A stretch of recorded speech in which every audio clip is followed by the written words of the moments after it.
प्रिय दर्शकों, राधे राधे, जय श्री कृष्ण। मैं आपका ज्योतिष सलाहकार सुदर्शनाचार्य संदीप त्रिपाठी आपके अपने YouTube चैनल एस्ट्रो राधे गुरु में आप सबका हार्दिक स्वागत एवं अभिनंदन करता हूं। दर्शकों, पिछले वीडियो में मैंने अरिष्ट योग और अरिष्ट भंग योग की चर्चा किया था।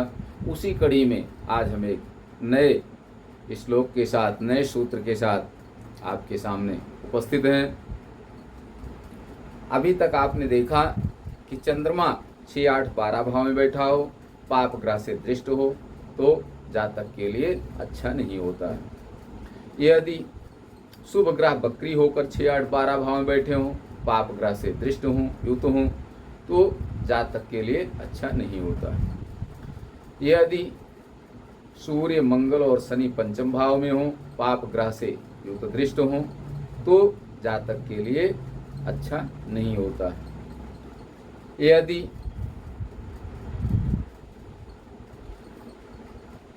मंगल लग्न या अष्टम भाव में बैठा हो, पाप ग्रह से युक्त दृष्ट हो, शुभ ग्रहों की दृष्टि न हो तो जातक के लिए अच्छा नहीं होता है।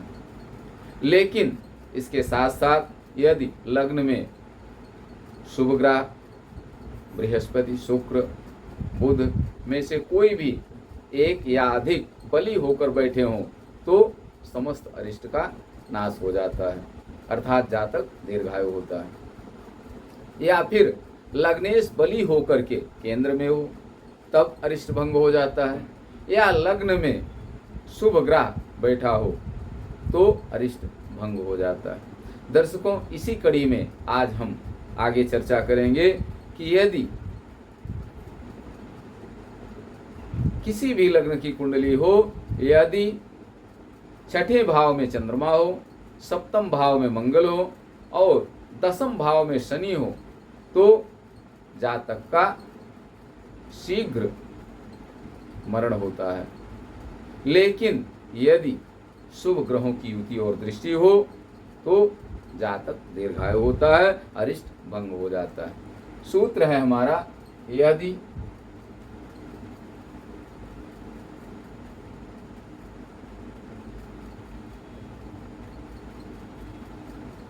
चंद्रमा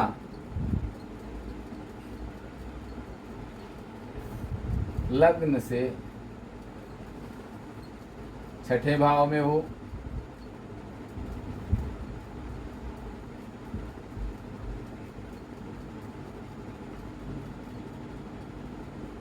मंगल सप्तम भाव में हो,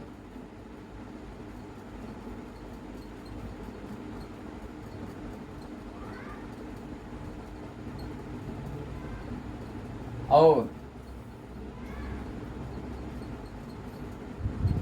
शनि दसम भाव में हो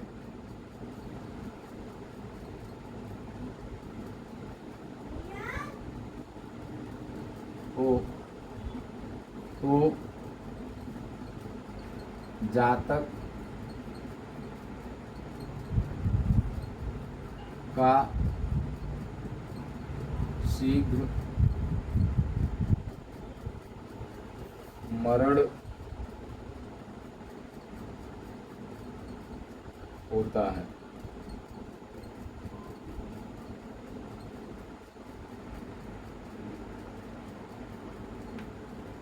यदि चंद्रमा लग्न से छठे भाव में हो, मंगल सप्तम भाव में हो और शनि दसम भाव में हो, लग्न से चंद्रमा छठे भाव में हो, चंद्रमा यहाँ बैठे हो, सप्तम भाव में मंगल हो और दसम भाव में शनि हो तो जातक के लिए अच्छा नहीं होता। दर्शकों, यहाँ देखिए, चंद्रमा छठे भाव में बैठे हैं। 6, 8, 12 भाव में कोई भी ग्रह अच्छा फल नहीं देता है, लेकिन अपनी राशि में सभी ग्रह अच्छा फल देते हैं। अब यहाँ देखिए, चंद्रमा छठे भाव में हो, शत्रु क्षेत्री हो या नीच राशि में हो, पापक ग्रह के साथ में हो तो ज्यादा प्रभावी होगा, ज्यादा कष्टकारी होगा।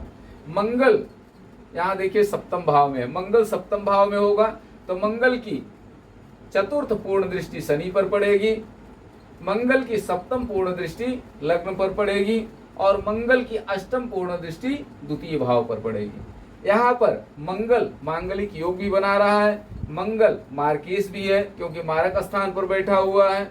ऐसी स्थिति में मंगल बहुत नुकसानदायक है। यहाँ अब शनि को देखते हैं। शनि की तीसरी पूर्ण दृष्टि द्वादश भाव पर है, सप्तम पूर्ण दृष्टि चतुर्थ भाव पर है और दसम पूर्ण दृष्टि शनि की मंगल पर पड़ रही है।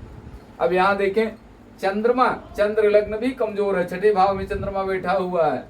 मंगल की लग्न पर और शनि पर, दोनों, शनि वैसे भी पापक ग्रह केंद्र में बैठा हुआ है और इस पर पापक ग्रह मंगल की पूर्ण दृष्टि पड़ रही है, और भी ज्यादा खराब हो गया। शनि की पूर्ण दृष्टि चतुर्थ भाव पर है, शनि की पूर्ण दृष्टि और कहाँ है? द्वादश भाव पर है। शनि की पूर्ण दृष्टि और कहाँ है? दसम भाव पर, मंगल पर। मंगल स्वयं मार्केश है, सप्तम भाव में बैठा हुआ है, लग्न पर इसकी पूर्ण दृष्टि पड़ रही है, शनि पर पूर्ण दृष्टि पड़ रही है, द्वितीय भाव पर पूर्ण दृष्टि पड़ रही है और मंगल पर शनि की पूर्ण दृष्टि भी पड़ रही है। मंगल की शनि पर पूर्ण दृष्टि और शनि की मंगल पर पूर्ण दृष्टि। पिछले वीडियो में मैंने आपसे कहा था कि केंद्र में यदि शुभ ग्रह कोई है, बली होकर के बैठा हुआ है, तो अरिष्ट भंग हो जाता है। अगर दर्शकों केंद्र में कोई शुभ ग्रह यहाँ बली होकर नहीं बैठा हुआ है, लग्नेश भी कमजोर है और इस प्रकार का योग बनता है, चंद्रमा छठे भाव में है लग्न से, मंगल सप्तम भाव में और शनि दसम भाव में है और इनमें से भी एक ग्रह शत्रु क्षेत्रीय हैं या कमजोर हैं, अपनी राशि अपनी उच्च राशि में नहीं है, तो निश्चित मानिए जातक के लिए मृत्युवत कष्ट होता है।